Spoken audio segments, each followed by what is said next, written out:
जय हिंद दोस्तों, स्वागत है आप सभी का अपने यूट्यूब चैनल इतिहास की पाठशाला में। दोस्तों आज हम इस वीडियो में आरपीएफ कांस्टेबल और एसआई के जीएस का प्रैक्टिस सेट 6 करेंगे। दोस्तों इसके पहले वाले वीडियो में हमने आरपीएफ कांस्टेबल और एसआई जीएस का प्रैक्टिस सेट 5 किया था। तो जिन लोगों ने उस वीडियो को नहीं देखा है तो उसका लिंक जो है मैंने डिस्क्रिप्शन बॉक्स में दे दिया है, आप वहाँ से जाकर उस वीडियो को देख सकते हैं। तो दोस्तों आप इस वीडियो में अंत तक बने रहे। यदि आप इस चैनल पर नए हैं तो चैनल को सब्सक्राइब करें और वीडियो को लाइक करें। चलिए बिना लेट की आज का क्लास स्टार्ट करते हैं और देखते हैं आज का हमारा पहला प्रश्न क्या है। दोस्तों आज का जो हमारा पहला प्रश्न है वह है कि अध्यक्षात्मक सरकार का सर्वेसर्वा कौन होता है। अध्यक्षात्मक सरकार का सर्वेसर्वा कौन होता है। दोस्तों अध्यक्षात्मक सरकार का जो सर्वेसर्वा होता है वह राष्ट्रपति होता है। वह राष्ट्रपति होता है। तो इसका राइट आंसर होगा ऑप्शन नंबर सी यानी राष्ट्रपति। ऑप्शन नंबर सी राष्ट्रपति। दोस्तों आप अपने पास एक नोटबुक रखेंगे जिसमें मैं जितने भी बोल रहा हूँ बातें उसको नोट करते चलेंगे और लिखते चलेंगे, है ना दोस्तों। फिर देखते हैं, चलते हैं अगले प्रश्न की ओर। अगला प्रश्न है कि कौन से देश पाक जल डमरू मध्य से जुड़े हुए हैं। कौन से देश पाक जल डमरू मध्य से जुड़े हुए हैं। दोस्तों भारत और श्रीलंका जल डमरू मध्य से जुड़े हुए हैं। भारत और श्रीलंका जल डमरू मध्य से जुड़े हुए हैं। तो इसका राइट आंसर होगा option number A. Option number A इसका राइट आंसर होगा। फिर देखते हैं अगला प्रश्न। अगला प्रश्न है कि भारत की सबसे बड़ी सुरंग बनिहाल सुरंग किस राज्य में स्थित है। दोस्तों ये बनिहाल सुरंग जो है भारत की सबसे लंबी सुरंग है। भारत की सबसे लंबी सुरंग जो है वह बनिहाल सुरंग है। दोस्तों ये जो बनिहाल सुरंग जो है यह हिमाचल प्रदेश में है। कहाँ है दोस्तों? हिमाचल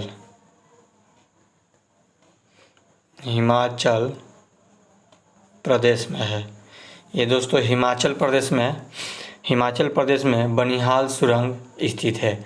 तो इसका राइट आंसर होगा option number A Himachal Pradesh इसका राइट आंसर होगा ऑप्शन नंबर ए। फिर देखते हैं अगला प्रश्न। अगला प्रश्न है कि निम्नलिखित में से कौन सा राज्य पहले नेफा के रूप में जाना जाता था। यानी कि इनमें से कौन से राज्य हैं जिन्हें नेफा के रूप में लोग जानते थे। दोस्तों नेफा का मतलब जो होता है, नेफा का north east frontier agency. North east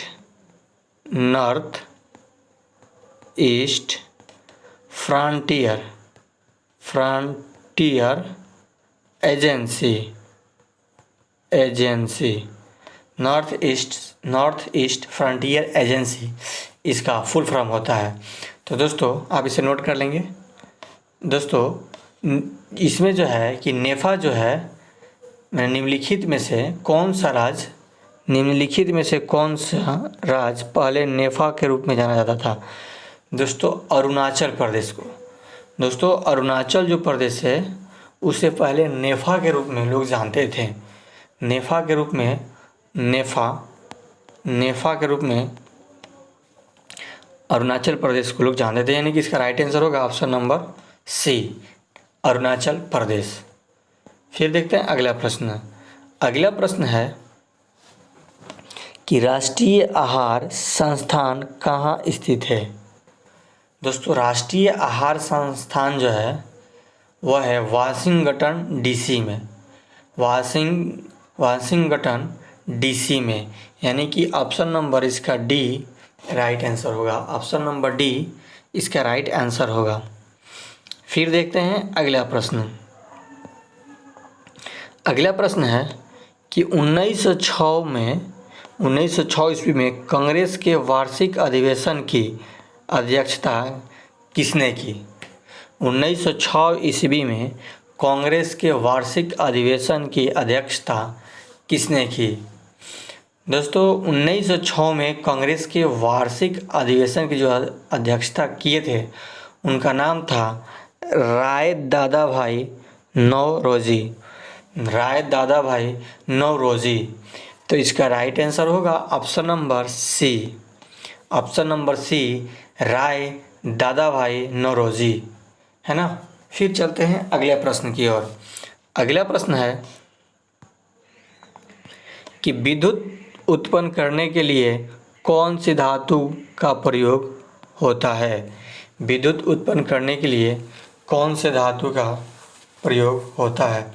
तो दोस्तों विद्युत उत्पन्न करने के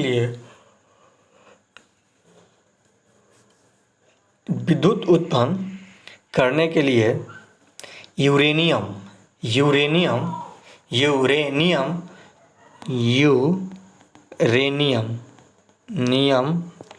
धातु का प्रयोग होता है। तो इसका राइट आंसर होगा ऑप्शन नंबर ए, यानी कि यूरेनियम। फिर देखते हैं अगला प्रश्न। अगला प्रश्न है कि विद्युत उत्पन्न करने के लिए कौन सी धातु का उपयोग होता है? सॉरी, ये तो प्रश्न इसके पहले भी बताए हम। ये इसका जो राइट आंसर होगा वो यूरेनियम होगा। अगला प्रश्न जो है यह है कि हाइड्रोजन को जलाने से क्या बनेगा? दोस्तों जब हाइड्रोजन को हम जलाएंगे तो उससे जो प्राप्त होगा पानी बनेगा। उससे क्या बनेगा दोस्तों? क्या प्राप्त होगा? पानी। यानी कि इसका राइट आंसर होगा ऑप्शन नंबर डी। इसका राइट आंसर होगा ऑप्शन नंबर डी। और हाइड्रोजन जो है ऑक्सीजन से अभिक्रिया करके भी जल बनाता है। हाइड्रोजन ही ऑक्सीजन से अभिक्रिया करके जल बनाता है दोस्तों, है ना। तो इसका राइट आंसर होगा ऑप्शन नंबर डी। फिर देखते हैं अगला प्रश्न। अगला प्रश्न है कि एक ही प्रकार का परमाणु निम्नलिखित में से किस में मिलता है? दोस्तों प्राकृतिक जो तत्व होते हैं, प्राकृतिक तत्वों में एक ही प्रकार का परमाणु मिलता है। प्राकृतिक तत्वों में एक ही प्रकार का परमाणु मिलता है। तो इसका राइट आंसर होगा ऑप्शन नंबर सी, प्राकृतिक तत्व, है ना। आप दोस्तों इसे नोट करते चलेंगे ताकि रिवीजन करते टाइम बहुत ही आसानी होगी आप लोग, है ना दोस्तों। तो दोस्तों आप भी अगर चाहते हैं कि इस चैनल से जुड़कर अपनी प्रिपरेशन को इम्प्रूव करने के लिए, तो आप इस चैनल को जल्द ही सब्सक्राइब कर दें। दोस्तों आप इस चैनल को जल्द ही सब्सक्राइब कर दें और वीडियो को लाइक कर दें ताकि कोई भी मैं वीडियो पर अपलोड करूं तो सबसे पहले आप तक पहुंचे, जिससे आपको अपने प्रिपरेशन करने में काफ़ी आसानी होगी। फिर चलते हैं अगले प्रश्न की ओर। अगला जो प्रश्न है कि भगत सिंह, राजगुरु तथा सुखदेव को फांसी कब दी गई? दोस्तों इन तीनों लोगों को मार्च 1931 ईस्वी में भगत सिंह, राजगुरु तथा सुखदेव को फांसी दी गई थी।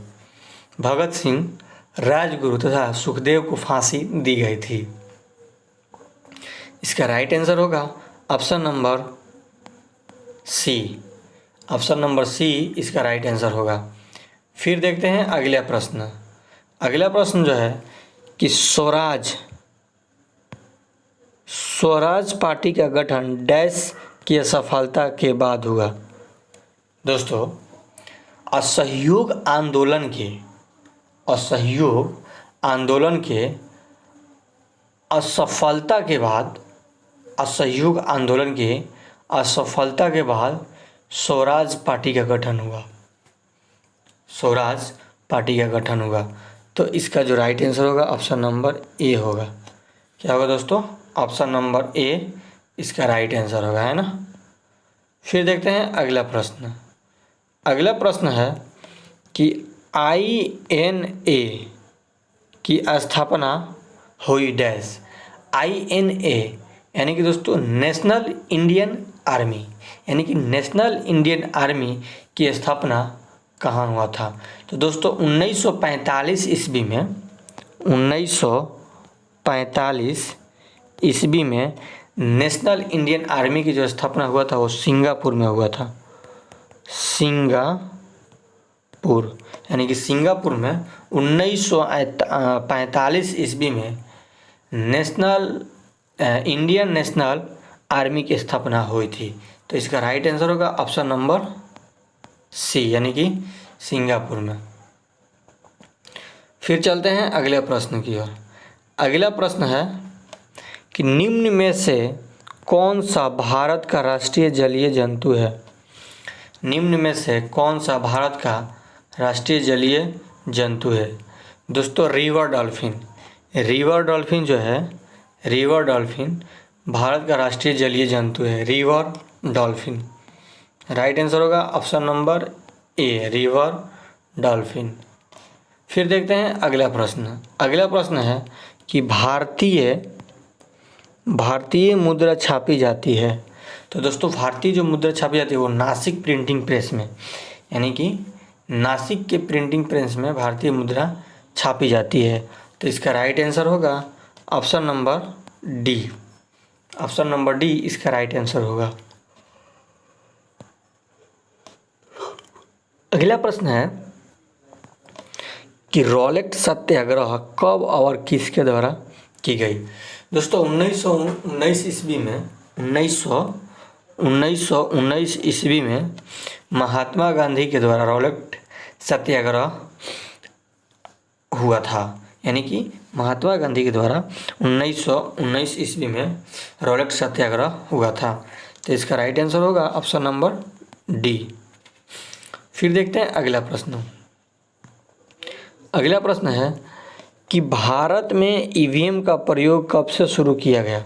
दोस्तों 1982 में, आपको बता दें कि 1982 में भारत में ईवीएम का प्रयोग हुआ था। 1982 ईस्वी में भारत में ईवीएम का प्रयोग हुआ था।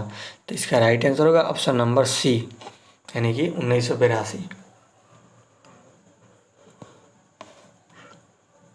अगला क्वेश्चन है किस भारतीय राज्य में बांस की टपक सिंचाई व्यवस्था बहुत लंबे समय से प्रयोग की जाती है? दोस्तों मेघालय में बांस की टपक सिंचाई की लंबे समय से उपयोग किया जाता है ना?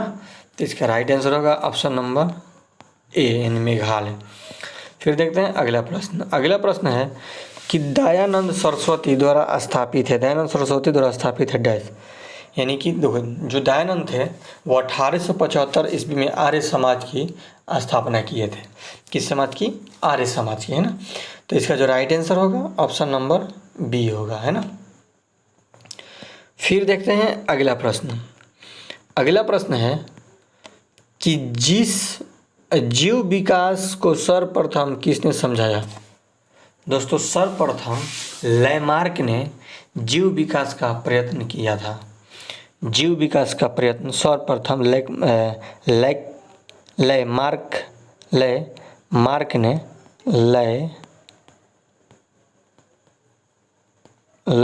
ने किया था, है ना? तो यानी कि जो लैमार्क था वो सर्वप्रथम जीव विकास का प्रयत्न किया था, यानी कि समझाया था।